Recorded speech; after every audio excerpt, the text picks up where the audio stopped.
is Ali Soufan, a former FBI interrogator.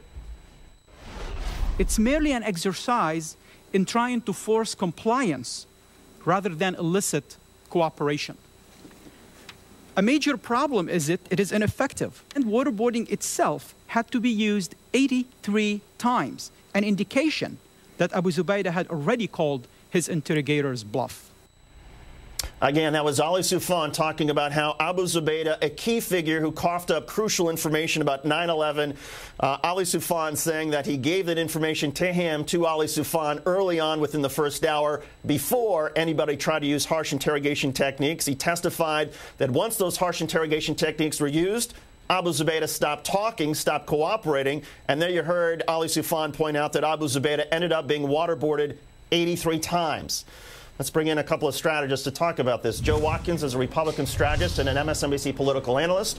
James Boyce is a Democratic strategist. And Joe, Ali Soufan's testimony this morning flatly contradicts the allegation that many conservatives and Vice President Cheney have made that waterboarding produced significant information. Your reaction? My reaction is that Ali Soufan certainly is somebody who had experience and had some success with using his own interrogation methods, but you have to realize that he's also a disgruntled former employee of the FBI. He did not agree with waterboarding and other means of but more Joe, that may be true, but that does not change. That does not change the accuracy of his testimony. Well, he can be, in his experience, that may have been the case. But if he's testifying under oath that he's under oath that the information that he got from Abu Zubaydah came from him, not from waterboarding, isn't that significant?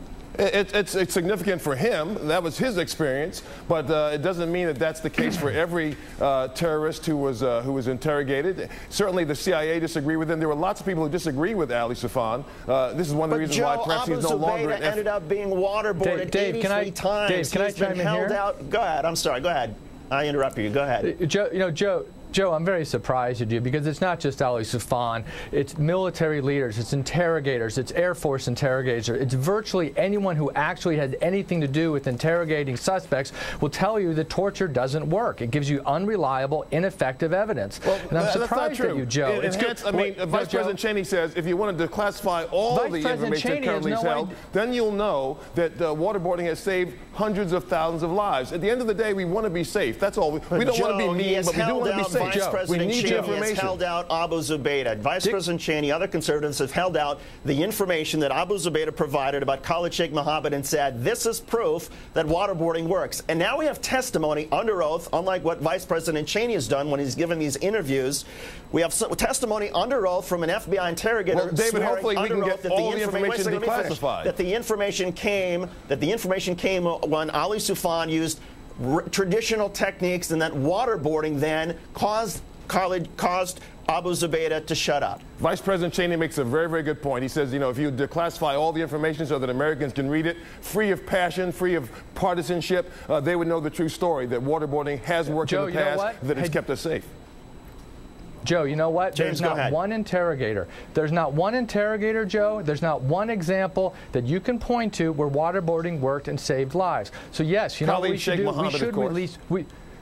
No, it didn't work. Absolutely, there. absolutely. You should release. I think Vice President Cheney knows exactly what he's talking about. And he's absolutely right. Vice President Cheney has been proven to, Joe, Vice President Cheney does not know what he's talking about. He does. The interrogators. No, he doesn't, Joe. And the record speaks for itself. The fact that we were safe now that we know that Vice President Cheney, there's an allegation, now that we know that there's an allegation that Vice President Cheney got it wrong about Abu Zubaydah, now let's shift the goalpost and let's talk about Khalid Sheikh Mohammed. Here's the bottom line, Joe. I absolutely agree with you on a couple of things, and that is, yes, they should release every document, every memo. Absolutely. Let's let transparency in and find out exactly what happened. But again, I think it is significant news this morning that an FBI interrogator testified under oath, unlike what Vice President Cheney has said in his interviews, that waterboarding essentially caused this guy to stop talking, that the crucial information that Abu Zubaydah coughed up came not from enhanced interrogation techniques. In any case, big political impact, big impact as far as the entire debate. James Boyce, a Democratic strategist. Joe Watkins, our friend and Republican strategist, and often a great sparring partner. We appreciate you both coming on. Am I not your friend? Joe's my good friend, too.